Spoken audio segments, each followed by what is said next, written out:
Welcome to our first tour at my home zoo. Opening in 1977, it is Michigan's newest major zoo. I've visited this zoo multiple times every year of my life, so to say it is a special place to me would be an understatement.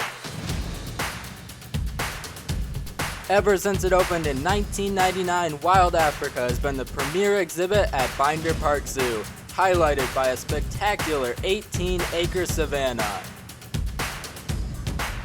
The east side has red pandas, kangaroos, snow leopards, and what we'll be covering today, North America.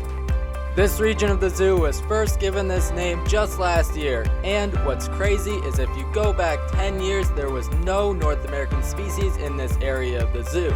So, as we go along, I'll be mentioning what each exhibit replaced.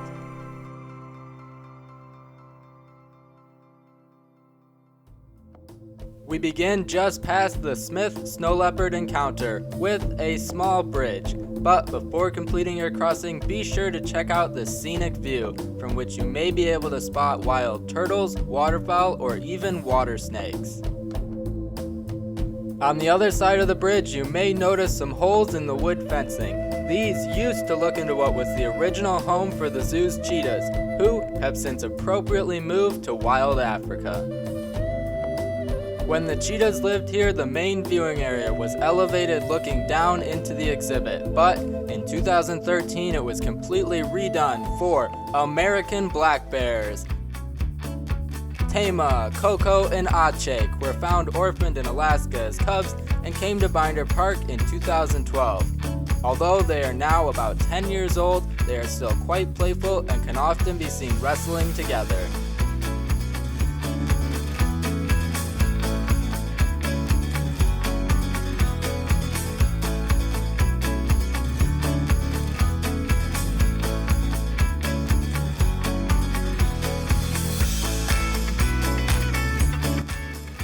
All of the bears at Binder Park are the typical black color you would expect from a black bear, but they can actually come in a variety of colors including cinnamon and even white.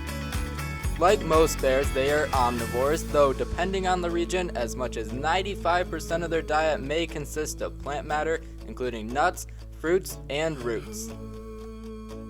Over on the right side of the viewing area are 3 skulls comparing the size of a sun bear, black bear, and polar bear.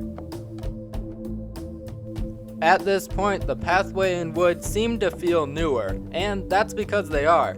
This path was added just last year and it leads to something brand new, the still currently under construction bald eagle exhibit.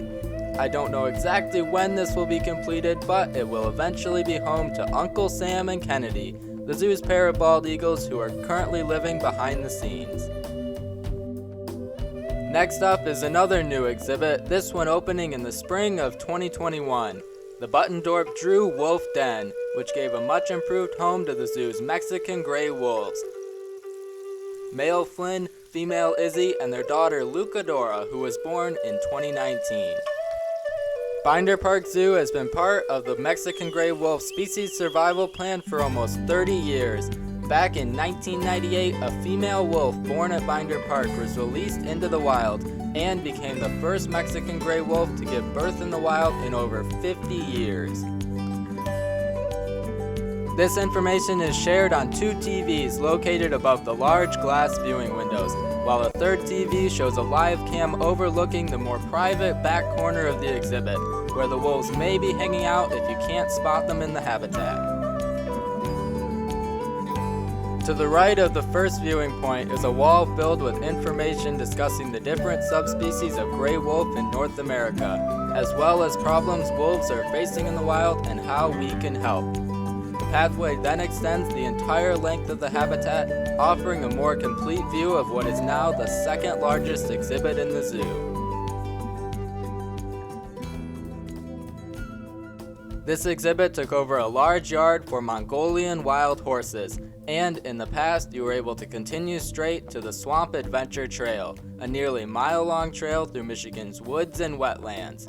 Unfortunately, due to the repeated flooding and the high level of maintenance, it was closed a few years ago, and I don't believe there's any plans to reopen it.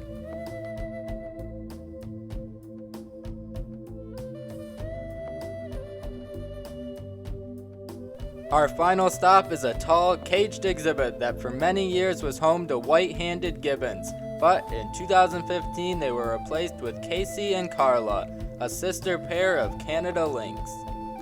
Canada Lynx are usually solitary and are actually able to change the chemistry of their urine to repel or attract other lynx based on the season. They are stealthy, silent hunters, most often preying upon snowshoe hare, although they are capable of killing animals as large as a deer.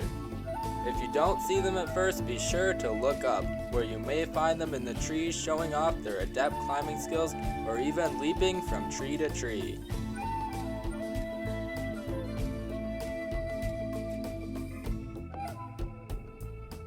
And that concludes our trek through Binder Park Zoo's North America. It will be a while before we visit here again, but when we do, I will be showing you the fantastic Wild Africa Complex.